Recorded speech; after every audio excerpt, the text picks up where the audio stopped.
नमस्कार। 45 वर्षीय व्यक्ति मेरे सामने, इनकी हस्तरेखाएं, मैं इनकी क्रम से उंगलियों के फल बोलूँगा, पर्वतों के फल बोलूँगा, रेखाओं के बारे में बताऊँगा और अंत में कई पक्षों को लेकर के आपके सवालों के जवाब दूँगा। तो चलिए सबसे पहले बात कर लेता हूँ मैं यहाँ पर आपकी ज्ञान की उंगली कनिष्ठा के बारे में। कनिष्ठा उंगली सूर्य की उंगली के प्रथम पर्व तक पहुंच चुकी है। व्यक्ति बुद्धिमान है, स्वतंत्र निर्णय लेने में व्यक्ति मजबूत है, कुल मिलाकर बुद्धि का पूरा उपयोग करता है और ऐसे व्यक्ति मेहनती होते हैं और काम से पीछे नहीं हटते हैं। प्रथम पर्व मानसिक उंगली का बिल्कुल मजबूत है, मानसिक स्थिति आज भी मजबूत है। सेकंड पर्वत बहुत सोच समझ करके काम लेते हैं, ऐसा नहीं कि क्रोध में आकर के आप अपने काम बिगाड़ लें, ऐसा कुछ नहीं है, तो ये अच्छी है। तीसरा पर्व पर खड़ी हुई रेखाएं व्यक्ति में धन कमाने की प्रबल इच्छा और धन वर्तमान में कमा भी रहा है। चलिए मैं बात करता हूँ आपकी उंगली के बारे में और वो है आपकी सूर्य की उंगली। यश मान सम्मान के लिए सूर्य की उंगली के प्रथम पर्व को देखें। यहाँ पर किसी प्रकार से कोई रोग का, किसी प्रकार से बीमारी में एंट्री करने का, बीपी का, आंखों के रोग का ऐसा कोई संकेत नहीं है। सेकंड पर्वत पर यदि आप चाहें तो राज्य सरकार से किसी प्रकार का लाभ उठाना, लोन जैसी चीज़ का मिल सकता है। तीसरा पर्व यानी पैतृक संपत्ति परिवार में पिता की मिलना, वो भी यहाँ पर दिखलाई पड़ता है। अब बात करता हूँ मैं यहाँ पर आपकी शनि की उंगली के बारे में। प्रथम पर्व पर किसी भी प्रकार से स्थायी रोग का कोई संकेत नहीं। सेकंड पर्वत पर किसी प्रकार से कर्ज में डूबने का योग नहीं, पैसा डूबने का योग नहीं। तीसरा पर्व पर खड़ी रेखाएं यानी आप अपने परिवार को संचालित अपनी तरफ से मजबूती से कर लेते हैं, यानी अपने परिवार का पालन पोषण मजबूती से कर लेते हैं। यहाँ बात करता हूँ मैं आपकी उंगली की और वो है आपकी बृहस्पति की उंगली का प्रथम पर्व। किसी तरह का कोलेस्ट्रॉल शुगर का रोग स्थायी नहीं दिखाई देता। सेकंड पर्वत पर देखता हूं तो पत्नी का सहयोग की रेखाएं पूरी तरीके से है और तीसरे पर्व पर संतान की रेखाएं पूरी तरीके से है। यहाँ इस कट का क्या उपयोग होता है? जब मैं बृहस्पति की उंगली की बात करता हूं तो ये अपने आप में यहाँ पर जब एकमात्र पूरी रेखा होती है, बहुत सारी राहु रेखाएं काटती हैं, तब आप कह सकते हैं कि भाई संतान के प्रति चिंता है, संतान के कार्यों के प्रति चिंता है, संतान से संबंधित सहयोग में परेशानी है, तब ऐसा बोलते हैं। लेकिन जब ये एक पूरी रेखा काटती है तो उसका मतलब होता है बराबर में छिद्र भी है, व्यक्ति का धन आने से पहले धन का व्यय लगातार होना। तो ये धन का ये जो रेखा कट रही है, ये धन पर लगातार एक तरीके से लगातार इन्वेस्टमेंट बना होता है। व्यक्ति का खर्च इतना बना रहता है कि वो कहीं ना कहीं उसको पैसे को लगातार कहीं ना कहीं लगाता रहता है। कभी कभी व्यवसाय में उसका पैसा इतना लगा रहता है कि मुश्किल से उसको निकाल नहीं पाता। तो ऐसे व्यक्तियों को बृहस्पति को मजबूत बनाना चाहिए, इस लकीर को छिपाना चाहिए एक अंगूठी के द्वारा, और फिर उसके बाद आपको धन के संग्रह बनेंगे क्योंकि ये छिद्र भी भर जाएगा। अब बात करता हूँ यहाँ बुध पर्व वाले बारे में। बुध का पर्व 3 स्थायी रेखाएं हैं। वही बात आपकी यहाँ भी निश्चित रूप से है, आप में धन कमाने की प्रबल शक्ति और आप निरंतर अपनी मेहनत से धन भी कमाते हैं। बात करता हूँ मैं दूसरी रेखा के बारे में, और वो दूसरा पर्व आपका सूर्य का पर्व है जो दब गया है। सूर्य का पर्व और उसका दब जाना, साथ में आड़ी रेखा का आना, ये बहुत स्थिति अच्छी नहीं कहलाती। किस चीज़ के लिए? जो आपका पहला प्रश्न है जिसमें कहते हैं ना, आप मेरे ब्रांड से मुझे नेम फेम मिलेगा, वो चीज़ यहाँ पर उस पर ग्रहण लगाने वाली ये बुध पर्व से आड़ी रेखा का सवाल है। तो कुल मिलाकर के अगर मैं इसको देखता हूँ तो इसको कह सकता हूँ कि भाई नेम फेम पर अभी वर्तमान की स्थिति में प्रॉब्लम दिखाई देती है। मेहनत करते हैं, इसमें कोई शक नहीं है, दूर स्थानों तक भी जुड़ेंगे क्योंकि यहाँ से एक मंगल रेखा जाकर के ये निकल के सूर्य पर्व तक पहुँचती है, यानी दूर दूर स्थानों तक आप पाल की सप्लाई भी करेंगे।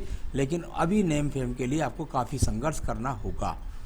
चलिए मैं बात करता हूँ आपके भाग्य के पर्व की, क्योंकि सूर्य पर्व दबा था। इसी प्रकार से यहाँ शनि पर्व भी आपका दबा हुआ है। शनि पर्व का देना, दबना यहाँ पर अच्छा संकेत नहीं कहलाता।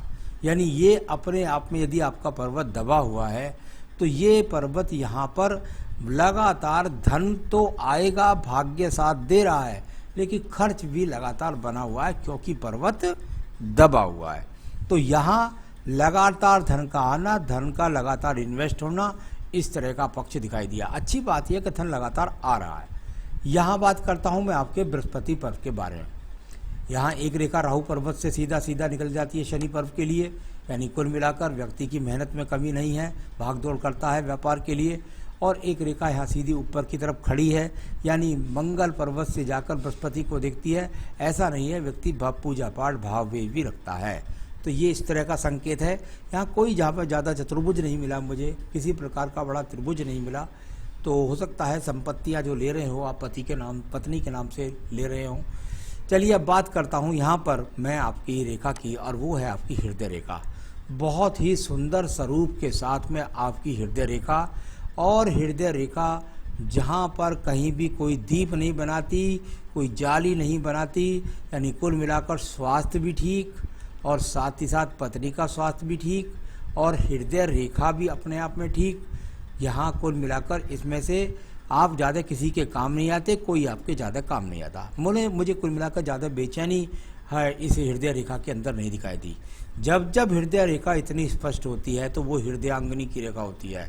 हृदयांगनी की रेखा यदि आपके जीवन में सपोर्ट करती है तो इसका मतलब सीधा सीधा एक और भी होता है कि आपको पत्नी के नाम से व्यवसाय करने से लाभ होता है। कुल मिलाकर इस तरह का अच्छा संकेत यहाँ हृदय रेखा ये भी देती है, यानी पत्नी के नाम से काम करने से लाभ। अब बात करता हूँ मैं इसके बाद आपके यहाँ पर मंगल पर्व, निम्न मंगल पर्व। निम्न मंगल पर्व और रेखाएं कर्म रूपी अंदर रह गई, यानी मेहनत कर रहा है, मेहनत का फल भी मिल रहा है, व्यक्ति काम करने में पीछे नहीं है। यहाँ सब तरीके से मेहनत करके अपने जीवन को संचालित करता है। अभी जिस एज में है उस एज पर कहीं भी कोई मंगल रेखा नहीं काट रही, यानी पिछले समय में बहुत मेहनत और संघर्ष करके ही आप यहाँ तक पहुँचे हैं। अब बात करता हूँ मैं यहाँ पर आपकी बुद्धि रेखा के बारे में। बुद्धि रेखा ने लगभग चंद्र पर्वत को जाकर छूने का प्रयास किया, यानी कहीं ना कहीं सप्लाई का संबंध फिर दोबारा से निकल करके आया।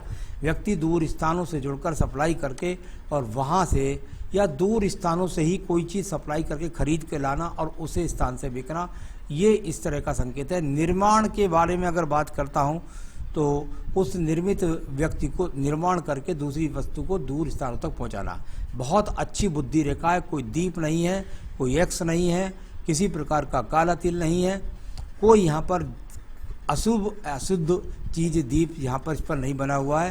यानी व्यक्ति अपने जीवन में अपनी बुद्धि का बहुत अच्छा अपने व्यापार से संबंध बनाकर उन्नति प्राप्त कर लेगा। अब बात करता हूँ आपके द्वितीय मंगल पर्वत के बारे में। झगड़े झंझट कोर्ट कचहरी मुकदमे की बात है, यहाँ पर दिखाई नहीं देते कोई कोर्ट कचहरी मुकदमे मुझे।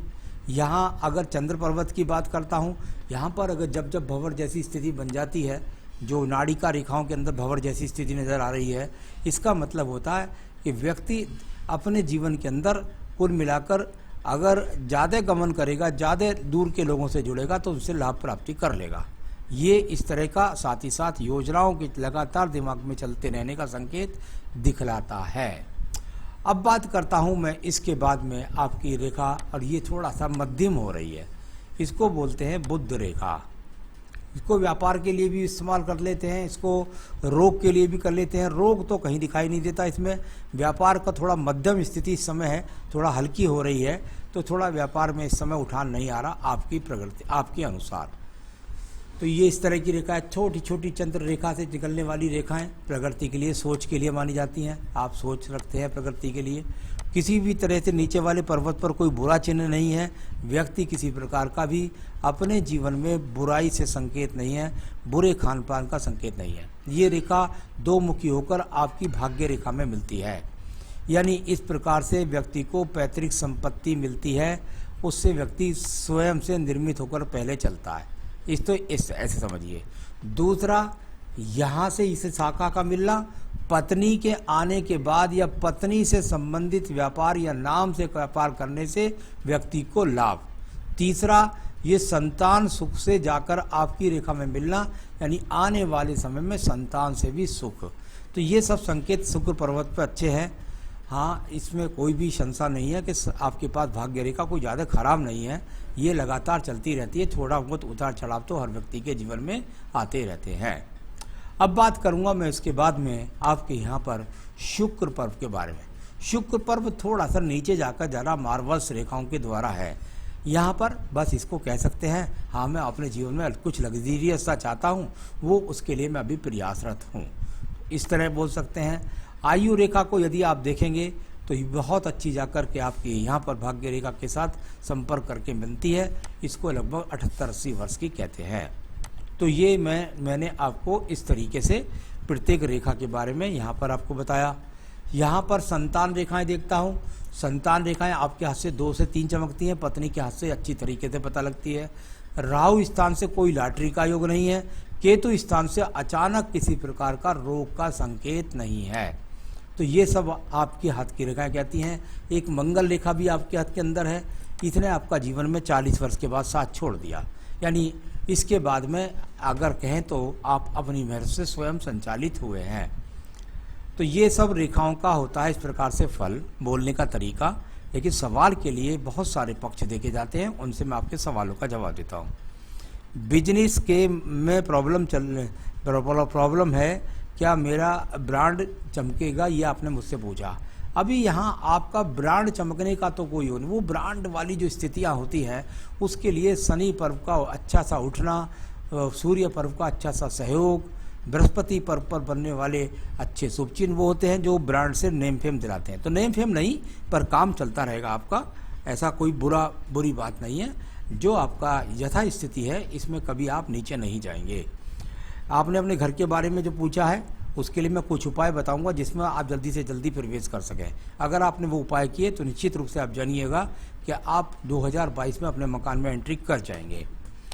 कोई सपोर्ट नहीं करता है मेरी, मत करने दीजिए। आप स्वयं में इतने समक्ष हैं, आपके पास स्वयं की इतनी बुद्धि है कि आप उसके द्वारा ही अपना आपको फेमस बना सकते हैं। संतान सुख पूरी तरीके से आपके साथ होगा।